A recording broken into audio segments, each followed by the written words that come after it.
সকালবেলায় ঠান্ডা ঠান্ডা আবহাওয়ায় ঘুম থেকে উঠে সূর্য মামার সাথে দেখা এবং একটুখানি হাঁটা আর সকাল সকাল মায়ের হাতে রুটি দিয়ে নাস্তা করা অ্যান্ড মায়ের কাজে সাহায্য করা নিয়েই থাকছে আজকের এই ব্লগ। সো হ্যালো এভরিওয়ান, আসসালামু আলাইকুম। কেমন আছেন সবাই? আই হোপ আপনারা সবাই ভালো আছেন, আমিও ভালো আছি। বরাবরের মতো বড় একটা ভিডিও নিয়ে চলে আসলাম ছোট রাধুনী রুমা থেকে, আমি রুমা।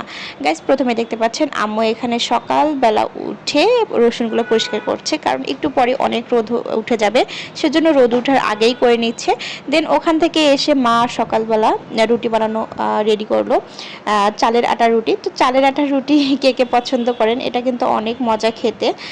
তো যাই হোক, আমরা রুটি টুটি খেয়ে সুন্দর করে মায়ের কাজে একটু সাহায্য করতে চলে আসলাম। তো রসুনগুলো আম্মু ছিলে রেখেছিল, সুন্দর করে গাছগুলো পরিষ্কার করে রেখেছিল। এগুলো আমি ছাদে এসে নিয়ে সুন্দর করে শুকা দিচ্ছি। তো এই রসুনগুলো কিন্তু মা হচ্ছে সারা বছর খাবে, তো একটুখানি জায়গায় চাষ করছিল।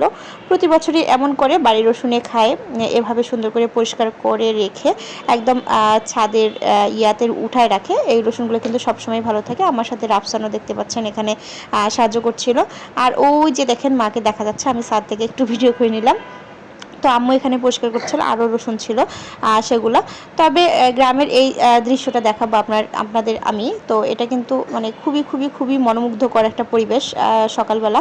তো খুবই সুন্দর, চারপাশে সবুজ আর সবুজ, তো খুবই সুন্দর লাগছিল। রাফসান এখানে এই যে দেখেন আমার উনাটা নিয়ে খেলা করছিল, ও এসে এখানে বসছিল সকালবেলা ঘুম থেকে উঠে।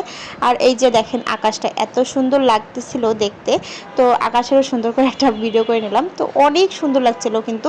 তো এখানে এই যে দেখতে পাচ্ছেন আমি মেহেদি দিয়েছিলাম, দেন আমি মেহেদিটা দেখাচ্ছি। আর কি যেন একটা রিলস করতেছিলাম এখানে, যে রিলসটা আমার সঠিক মনে পড়ছে না। তো যাই হোক, আবারও দেখাচ্ছি এই জায়গাটা। তো এই জায়গাটা কিন্তু খুবই সুন্দর, আমার কাছে ভালো লাগে। আপনাদের কাছে কেমন লাগলো অবশ্যই কিন্তু আপনারা কমেন্ট করে জানাবেন, এ পর্যন্ত যারা আমার ভিডিওটা দেখছেন। দেন আমরা আম্মু চলে আসলো বাড়িতে, রান্নাবান্না শেষ করেছে। দেন আমি এই যে ওইদিকে দেখতেই পাচ্ছিলেন যে ভুট্টা খাচ্ছিল, ওখান থেকে একটা ভুট্টা নিয়ে এসে আমি এই যে ভুট্টাটা এখন পোড়াতে দেব। তো এখানে যে আগুন দিয়ে রান্না করছিল, এখানে সুন্দরভাবে পোড়ানো হবে এই ভুট্টাটা। তো এই ভুট্টাটা কিন্তু এখন পর্যন্ত পুক্ত হয়নি। তো এই ভুট্টাটা পোড়ানো খেতে কিন্তু অনেক মজা। তো আমার মতো এরকম করে কে কে খেয়েছেন, ছোটোবেলায় কিন্তু আমরা অনেক খেয়েছি। এই যে দেখেন এই ভুট্টাটা পুড়িয়ে আমি কিন্তু ভাগে পাচ্ছিলাম না, এই যে সবাই পিচি কাচ্ছি সবাই কিন্তু এটা খেয়ে ফেলেছে মোটামুটি, আমি কিন্তু অল্প একটুই খেয়েছি। তো যাই হোক, দেখতেই পাচ্ছেন পিচিটা আবারও কিন্তু চাচ্ছে। তো সবাই মিলেমিশে খেয়েছি, অনেক মজা হয়েছে। আর এদিকে রাফসান কি যেন করছিল, ও কাদা নিয়ে খেলছিল, তো ওকে একটু শাসন করছিলাম। দেন দুপুরে রান্না বান্নার জন্য আম্মু এদিকে সিম উঠাচ্ছিল, তারপর এই যে টাটকা টাটকা লাউ শাক উঠাচ্ছিল। তো গ্রামের এইসব জিনিসে নাই আমাকে মানে পাগল করে দেয়। আমার এই যে শাক অনেক পছন্দ, লাউ শাক বিশেষ করে।